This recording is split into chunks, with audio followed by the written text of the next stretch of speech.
কুরবানির প্রচলন কোথা থেকে শুরু হলো? এই প্রচলিত কুরবানি সম্পর্কে আলোচনা করতে গেলে ইব্রাহিম আলাইহিস সালামের প্রাণপ্রিয় পুত্র ইসমাঈল আলাইহিস সালামের কুরবানির পুরো ইতিহাস আমরা কখনো ভুলতে পারি না।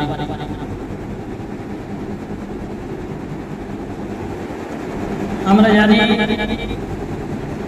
বিখ্যাত কিতাব আল বিদাত 1 নম্বর খণ্ডে 363 পৃষ্ঠায় এই ঘটনাটি উল্লেখ করা হয়েছে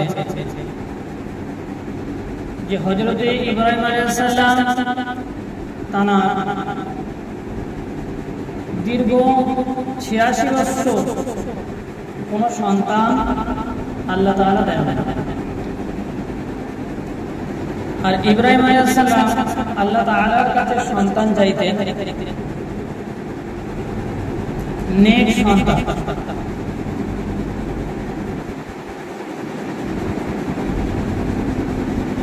তো দেখা যাচ্ছে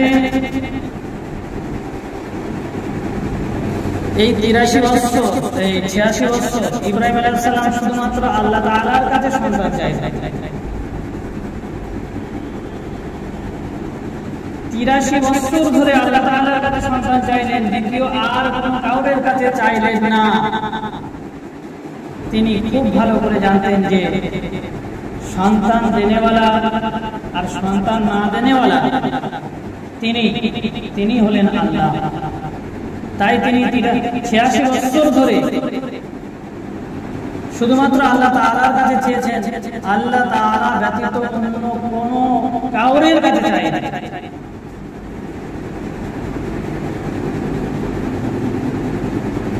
তো 86 বছর পরে আল্লাহ তাআলা একটি সন্তান দান করলেন।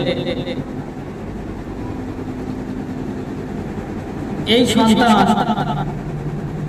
সন্তানের নাম রাখা হলো ইসমাঈল। এই সন্তান যখন একটু বড় হলো, হাঁটতে শুরু করলো, সেই সময় আল্লাহ তাআলা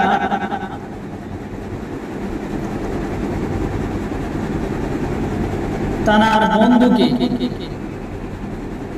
অর্থাৎ ইব্রাহিম খলিলুল্লাহ অর্থাৎ আল্লাহর বন্ধু, এই বন্ধুকে আল্লাহ তাআলা পরীক্ষা নিতে চাইলেন। আল্লাহ তাআলা ভাবছেন যে যদি ইব্রাহিম আমার বন্ধু, আর এই বন্ধুর কাছে আমি এই পরীক্ষা নেব যে উনি আমার বন্ধু আমাকে বেশি ভালোবাসে নাকি তার সন্তানকে বেশি ভালোবাসে। তাই তিনি পরীক্ষা করার জন্য ইব্রাহিম আলাইহিস সালামকে স্বপ্ন দেখালেন যে হে ইব্রাহিম, তোমার প্রাণপ্রিয় পুত্রকে আমার রাস্তায় উৎসর্গ করো বা কুরবানি করো।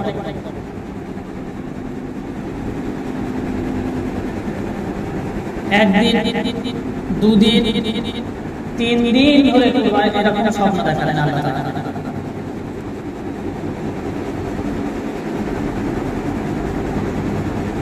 কুরআন শরীফের সূরা সাফফাতের 101 নম্বর আয়াত থেকে 105 নম্বর আয়াত পর্যন্ত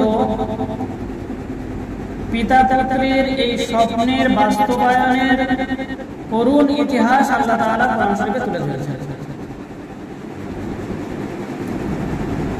সূরা সাফফাতের 101 নম্বর আয়াতে আল্লাহ তাআলা বলছেন, ফালাম্মা বালাগা মা'আহু সা'য়া ক্বালা ইয়া বুনাইয়া, আমি ইব্রাহিম আলাইহিস সালামকে একটি নেক সন্তান দান করেছি, পুত্র দান করেছি। ক্বালা ইয়া বুনাইয়া, ইব্রাহিম আলাইহিস সালাম বলছেন, হে আমার পুত্র যখন হাঁটা চলা করা শুরু করেছে ঠিক সেই সময় আল্লাহ তাআলা এই পরীক্ষা নিতে চাইলেন। সাধারণত দেখবেন বাচ্চারা যখন একটু বড় হয়, হাঁটাচলা করা করতে শেখে বা কথা বলতে শেখে, তখন কিন্তু পিতা বা মাতার মনের মধ্যে ওই বাচ্চার প্রতি মহাব্বত দ্বিগুণ বাড়তে থাকে। আমরা দেখেছি বা আমরা করে থাকি কি, বাচ্চা যখন হাঁটতে শুরু করে তখন একটুখানি দূরে দাঁড় করে দিয়ে আমরা বাচ্চাকে ডাকি হাতে হাত পেতে, যে বাবু এসো, বাবু এসো, হ্যাঁ, তাদের নিয়ে খেলাধুলা করি। এবং বাচ্চা যখন প্রথমে আব্বু আম্মু বলতে শুরু করে তখন আমরা খুশি, মানে মহব্বত সেই বাচ্চার প্রতি দ্বিগুণ বেড়ে যায়। এই সময় ঠিক আল্লাহ তাআলা পরীক্ষা নিতে চাই ওনার বন্ধুকে, আল্লাহ তাআলা বন্ধুকে, অর্থাৎ ইব্রাহিম আলাইহিস সালাম। তো আল্লাহ তাআলা বলছেন, ইয়া বুনাইয়া ইন্নী আরা ফিল মানাম, হে আমার প্রাণ প্রিয় পুত্র, আল্লাহ তাআলা আমাকে স্বপ্ন যোগে দেখালেন আমি আমার প্রাণ প্রিয় পুত্র অর্থাৎ তোমাকে আল্লাহ তাআলার রাস্তায় উৎসর্গ করছি বা কুরবানি করছি। আন্নী আযবাহুকা ফানজুর মাযা তারা, এতে তোমার কি অভিমত আছে বলো।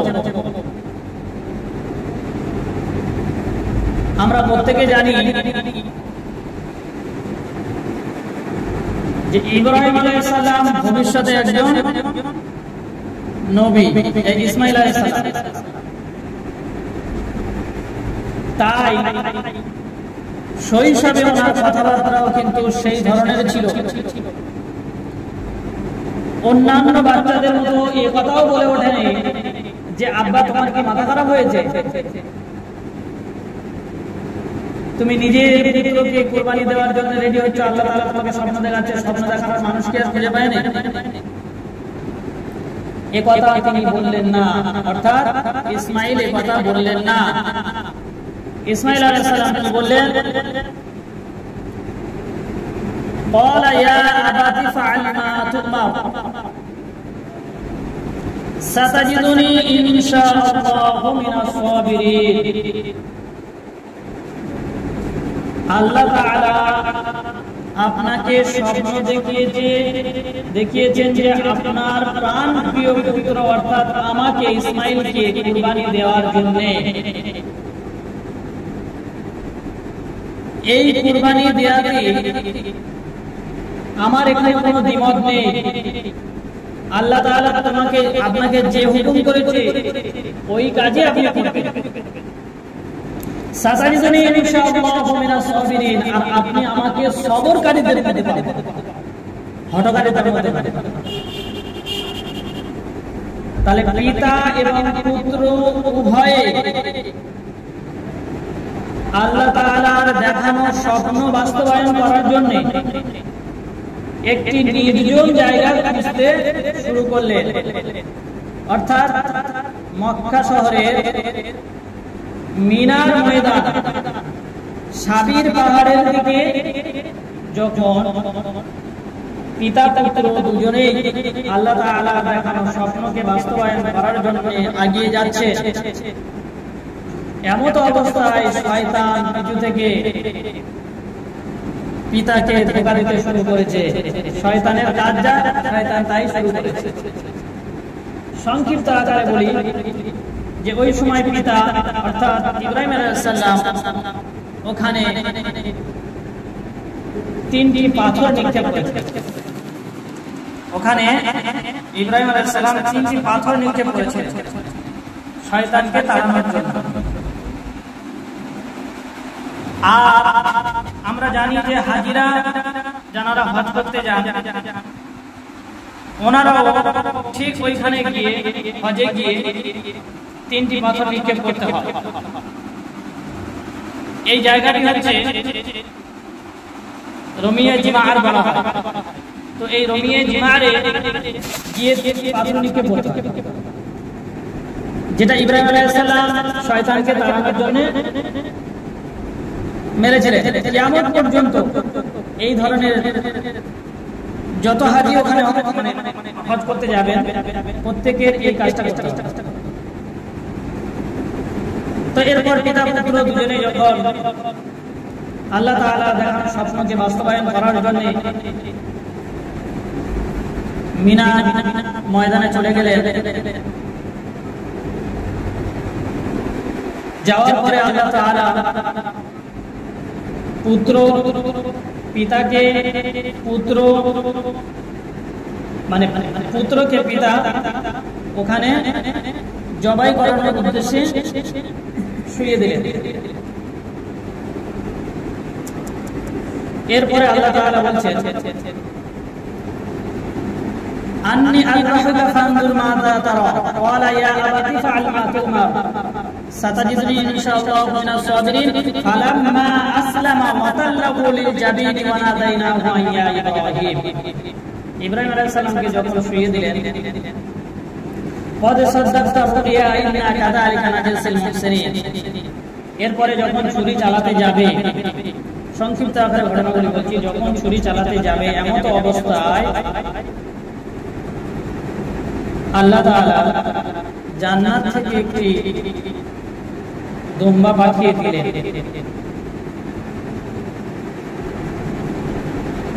যখন আল্লাহ তাআলা জান্নাত থেকে একটি দুম্বা পাঠিয়ে দিলেন, এই দুম্বা এবং ছুরিকে আদেশ করা হলো বা নির্দেশ দেওয়া হলো এই ছুরি কখনো কাটবে না। কিতাবের মধ্যে সেই ইব্রাহিম আলাইহিস সালামের গলাতে যেন একটা পিতলের মতো দিয়ে কিছু একটা জিনিস লাগিয়ে দেওয়া হলো যাতে করে ছুরি কাটতে পারছে না। এরপরে আল্লাহ তাআলা জান্নাত থেকে দুম্বা পাঠিয়ে দিলেন, দুম্বাটা জবাই হয়ে গেল।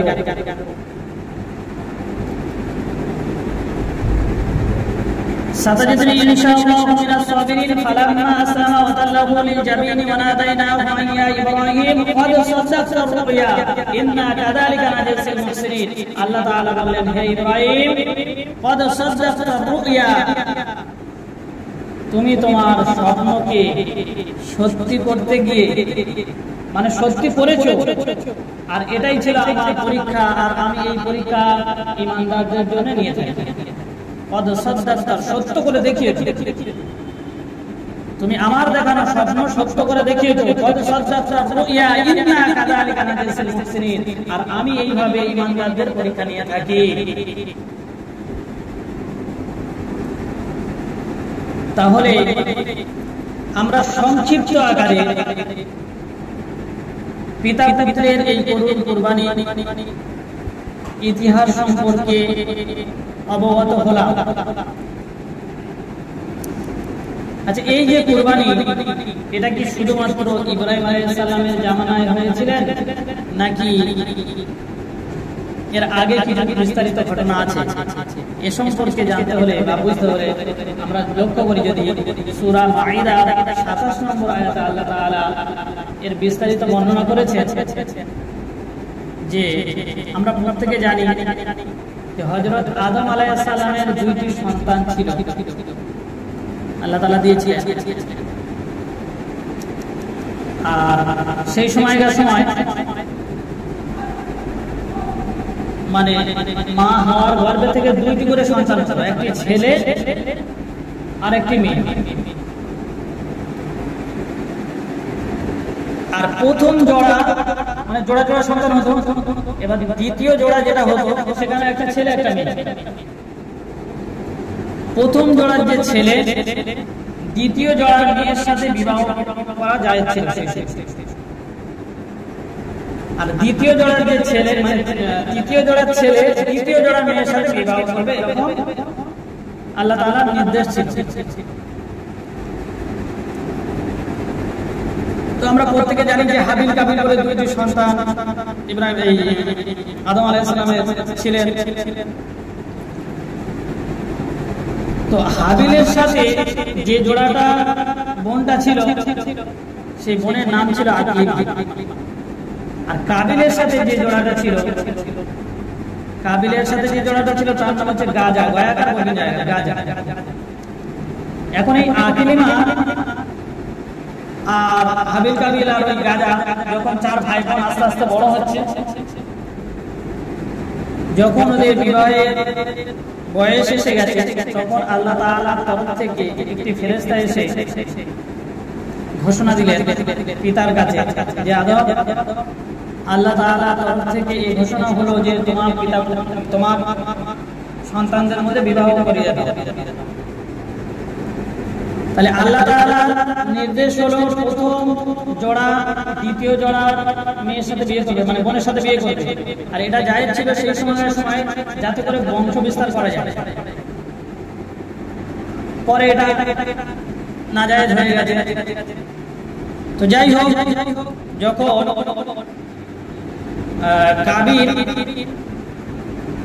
কাবিল বিয়ে করবে গাজাকে আর হাবিল বিয়ে করবে আকলিমাকে, এরকম ফয়সালা হয়ে গেল। মানে প্রথম জোড়া দ্বিতীয় জোড়ার সাথে আর দ্বিতীয় জোড়া তৃতীয় জোড়ার মেয়ের সাথে বিয়ে করবে, বোনের সাথে বিয়ে করবে। তো তখন কাবিল বলল যে আমার জোড়া আমার বোন আকলিমা, এ দেখতে ভালো, অতএব আমি একে বিয়ে করব। আর গাজা উনি একটু বোনটা একটু দেখতে খারাপ ছিল, উনি বলে এটা কাবিল হাবিল বিয়ে করবে। তো যখন এই গন্ডগোল শুরু হলো মানে ছেলেদের মধ্যে, তখন আদম আলাইহিস সালাম বললে যে তোরা এরকম গন্ডগোল করিসনি, আমি আল্লাহ তাআলার সাথে কথা বলে দেখি যে কি ফয়সালা আল্লাহ তাআলা দ্বিতীয় নির্দেশ না আসা পর্যন্ত আমি তো কিছু বলতে পারছি না, অতএব তোরা এরকম গন্ডগোল করিস। তো দ্বিতীয় নির্দেশ যখন আল্লাহ তাআলার কাছে এলো, এই আদম আলাইহিস সালামের কাছে আল্লাহ তাআলা পাঠালেন। দ্বিতীয় নির্দেশে আল্লাহ তাআলা এরকম ধরনের নির্দেশ করে পাঠালেন যে ওই দুই ভাই আমার রাস্তায় কুরবানি করবে, আর এই কুরবানি ওদের নিজেদের মাল ওরা অমুক পাহাড়ে, কোন একটা পাহাড়ে, সেই পাহাড়ের উপরে রেখে আসবে। আর আল্লাহ তাআলার পক্ষ থেকে, অর্থাৎ আমার পক্ষ থেকে এক টুকরো আগুন এসে যার মালটাকে ধ্বংস করে দেবে, পুড়িয়ে দেবে, তার কুরবানি কবুল হয়েছে বলে সাব্যস্ত হবে। অর্থাৎ দু ভাই কুরবানি করবে, তাদের নিজের জিনিসপত্র যা আছে এটা একটা পাহাড়ের উপরে রাখা হবে, আল্লাহ তাআলার নির্দেশ। আল্লাহ তাআলার কুদরতি একটি আগুন পাঠিয়ে দিয়ে যে জিনিসটাকে ভস্ম করবে, যে ভাইয়ের জিনিসটাকে ভস্ম করবে, সেই ভাইয়ের কুরবানি কবুল হয়েছে আল্লাহ তাআলার কাছে, এটা সাব্যস্ত হবে। তো এরকম আদম আলাইহিস সালাম বললেন কি, দুই ছেলে ডাকলেন, ডেকে বললেন যে হাবিল কাবিল, তোমরা দুজনে আল্লাহ তাআলার নির্দেশে কুরবানি দাও। আর আল্লাহ তাআলার এই নির্দেশ আছে যার কুরবানি কবুল হবে, আল্লাহ তাআলার পক্ষ থেকে একটু করে আগুন এসে তার কুরবানিকৃত মানে মালটাকে পুড়িয়ে দেবে, ধ্বংস করে দেবে। তো ঠিক আছে, ভাই রাজি হয়ে গেল। এবার কাবিলের ছিল সবজির ব্যবসা, আর হাবিলের ছিল ওই ছাগল ওই বলতে গেলে কি গো দুম্বার ব্যবসা। তো হাবিল করলো কি, ওই দুম্বার পালের মধ্যে থেকে একটা তরুতা যায় স্ট্যান্ডার্ড একটা খুব সুন্দর একটা দুম্বা কি করেছে, কুরবানি করে জবাব করে তার গোশত পাহাড়ের উপরে রেখে দিয়েছে। এরপরে কাবিলও করলো কি ঠিক ওই রকমই, ওর সবজি ব্যবসা করতো, সবজি চাষবাস করতো, ওই সবজির ভালো ভালো যে সবজিগুলো ছিল সেই সবজি নিয়ে একটা পাহাড়ে রেখে আসার পরে ঠিক আল্লাহ তাআলার নির্দেশ অনুযায়ী এক টুকরো আগুন এসে হাবিলের কুরবানি, অর্থাৎ ওই যে দুম্বাটা কুরবানি করেছিল, গোশত রেখে এসেছিল, ওইটাকে ভস্ম করে। তো তাহলে এখানে প্রমাণিত হয়ে গেল যে হাবিলের কুরবানিটা কবুল হয়েছে। তো সঙ্গে সঙ্গে কাবিল বলল যে তুমি মনে হয়, বাপকে বলছে, তুমি মনে হয়, আমার তো মনে হচ্ছে যে তুমি আল্লাহ তাআলার কাছে কাবিলের জন্য হাবিলের জন্য দোয়া করেছো, হাবিলের কুরবানি কবুল হোক। অতএব আমি এই কথা মানতে পারছি না, এই জিনিসটা আমি মানতে পারবো না। তখন আদম আলাইহিস সালাম বললেন যে দেখো, আমি একটা ভুল করেছি, সেই ভুলের কারণে আমার 350 বছর আমি আল্লাহ তাআলার দরবারে কান্নাকাটি করেছি, 300 থেকে 350 বছর। দ্বিতীয়বার আমি আল্লাহ তাআলার হুকুমকে অমান্য করে বা তোমরা অমান্য করো, আমি চাই না এরকম ধরনের কিছু একটা ঘটুক, অর্থাৎ আল্লাহ তাআলা যেটা ফয়সালা করতে ওটাই মেনে না, সে নাফরমানরা মানবে না। তো সংক্ষিপ্ত আকারে ঘটনাটা বলি। এবার বলল কি, এই কাবিলের মনে শয়তানি রয়েছে। তো কাবিল করলো কি, হাবিলকে হত্যা করল। যখন হাবিলকে হত্যা করলো, হত্যা করার পরে কিতাবের মধ্যে আসছে যে হাবিলকে হত্যা করার পরে পেরেশানি পড়ে গেছে যে করবোটা কি। তো একটি আল্লাহ তাআলার তরফ থেকে দুইটি কাক আল্লাহ তাআলা পাঠালেন। দুইটি কাক এসে দুজনে ওই কাবিলের সামনে মারপিট করতে শুরু করলো। মারপিট করে করে একটা কাককে কেমড়ে মেরে ফেলার পরে ওই কাক পা দিয়ে রক্ত করে বালি টেনে টেনে টেনে টেনে ফাঁক করলো এবং এইভাবে ঠেলে ওই কাকটাকে দিয়ে আবার মাটি চাপাতে। তো এই দৃশ্য বসে বসে সব দেখে দেখার পরে বললো ব্যাস পেয়ে গেছে, সিস্টেম পেয়ে গেছে, আর কোনো ব্যাপার নয়। বললো কাবিলকে হাবিলকে ওই রকম করে মাটি খুলে আবার চাপা দিয়ে দিতে। তো তাহলে এই ঘটনা দ্বারা আমরা বুঝতে পারি, এবং পরে কাবিল নিজেকে মানে খুব ছোট মনে করলো কি এরকম ধরনের যে আমি এমন একটা মানুষ, আমি এমন একজন ব্যক্তি যে এই লাশটাকে আমি কি করবো বা মেরে ফেলেছি, একটা কাকের কাছ থেকে আমাকে শিক্ষা নিতে হলো। মানে ও নিজেকে খুব ছোট মনে করছিল। যাই হোক, এরপরে আল্লাহ তাআলা ওদের যে শাস্তি, আমরা বিস্তারিত অনেক ঘটনা, আল্লাহ তাআলা যখন ওই চিন্তা ভাবনা করে যখন বাড়ির দিকে ফিরছে, আল্লাহ তাআলা এই পা পর্যন্ত বালিতে কেটে যখন পা পর্যন্ত বালিতে কেটে দিয়েছে, তখন ও চিন্তা ভাবনা করছে, আল্লাহ আমি তো ভুল করে ফেলেছি, আমি বুঝতে পারছি। যখন বিপদে পড়েছি তখন বুঝতে পারছি, আল্লাহ আপনি আমাকে বাঁচিয়ে নেন, আমি আর কোনোদিন এরকম করবো না। তো এই কথা বলতে বলতে বালি কিন্তু এই দিক পর্যন্ত চলে এসেছে। এবার আল্লাহ তাআলা কথা বলছে, আল্লাহ আমি মারাত্মক ভুল করেছি, আমি জিন্দেগিতে এরকম করবো না, আপনি আমাকে বাঁচিয়ে নেন, আমি জিন্দেগিতে এরকম করবো না। তো তখনও পর্যন্ত আল্লাহ তাআলা মাফ করেননি। এবার কৌশল ধরেছে কি, যে দোয়া চেয়ে আমার আব্বা 300 বছর বা 350 বছর কাঁদার পরে আপনি আমার আব্বাকে মাফ করে দিয়েছেন, সেই দোয়া আল্লাহ আপনার কাছে চাইছে, অর্থাৎ হযরত মুহাম্মদ মুস্তাফা সাল্লাল্লাহু আলাইহি ওয়াসাল্লাম ওসিলা করে আপনাকে দোয়া চাইছে। অথবা আপনি আমাকে মাফ করে দেন, আমি আর এটা আল্লাহ তাআলা কত দয়ালু দেখেন। আল্লাহ তাআলা আবার কি বললেন, আমাকে মাফ করে দেন। যখন আল্লাহ তাআলা মাফ করে দিলেন, এবার বলছে যে হয়ে গেছে, এবার বাড়ি যাই, কি আগে আমাকে বিয়ে করবে। যেই এরকম ধরনের চিন্তা ভাবনা আবার মনের ভিতরে এসেছে, আল্লাহ তাআলা বুঝতে পেরেছেন। আল্লাহ তাআলা বললেন কি, একটি ফেরেশতা পাঠালেন, ফেরেশতা পাঠিয়ে একটা বড় একটা পাথর নিয়ে মাথায় নিক্ষেপ করা হলো। পাথরের আঘাতে পড়ে গেল, মারা গেল, এবং ওই অবস্থায় নিয়ে চলে যাওয়া হলো। কিয়ামত পর্যন্ত ওইভাবে পাথর মারা হবে, আবার জিন্দা করা হবে, আবার পাথর মারা হবে। আর কিয়ামত পর্যন্ত যদি কেউ ভাই ভাই হোক, মানে কি বলে গোষ্ঠী দ্বন্দ্ব হোক, যে কোনো কেউ কারো যদি খুন করে, মার্ডার করে দেয়, তো এই মার্ডার করলে যদি 100% তার আমলনামায় গুনাহ লেখা হয়, এই 100% এর মধ্যে 50% কিন্তু সেই কাবিলের আমলনামা থাকে।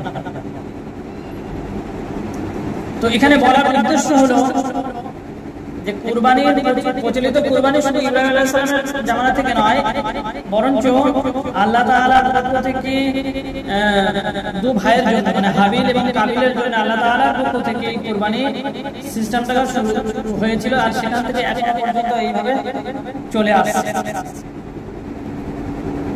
গত সপ্তাহে আমরা কুরবানির ফজিলত সম্পর্কে আলোচনা করেছি বা শুনেছি যে হযরত আবু হুরায়রা রাদিয়াল্লাহু তাআলা আনহু তিনি বলেছেন, যদি কোনো ব্যক্তি কুরবানি করে আল্লাহ তাআলার জন্য, তো আল্লাহ তাআলা তার আমলনামায় কুরবানির পশুর গায়ে যতগুলো লোম থাকে সেই পরিমাণ একটা করে, একটা লোমের পরিবর্তে একটি করে নেকি তার আমলনামায় আল্লাহ তাআলা দিয়ে দেন।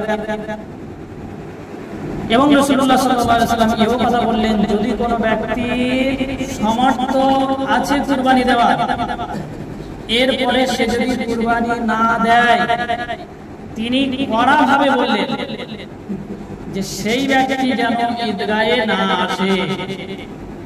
অতএব আমরা আমাদের কাছে যে সোনেরা মওকা আল্লাহ তাআলা দিতে চলেছেন, আমরা প্রত্যেকে আল্লাহ তাআলার জন্য আমাদের মানে প্রিয় বস্তু আল্লাহ তাআলার দরবারে উৎসর্গ করে আমরা অশেষ সওয়াবের অধিকারী হব ইনশাআল্লাহ। আল্লাহ তাআলা আমাদেরকে শোনা ও বলার থেকে বেশি বেশি করে আমল করার তৌফিক এনায়েত করুন। আমরা প্রত্যেকে বলি আল্লাহুম্মা আমিন। প্রত্যেকে সুন্নাত পড়ে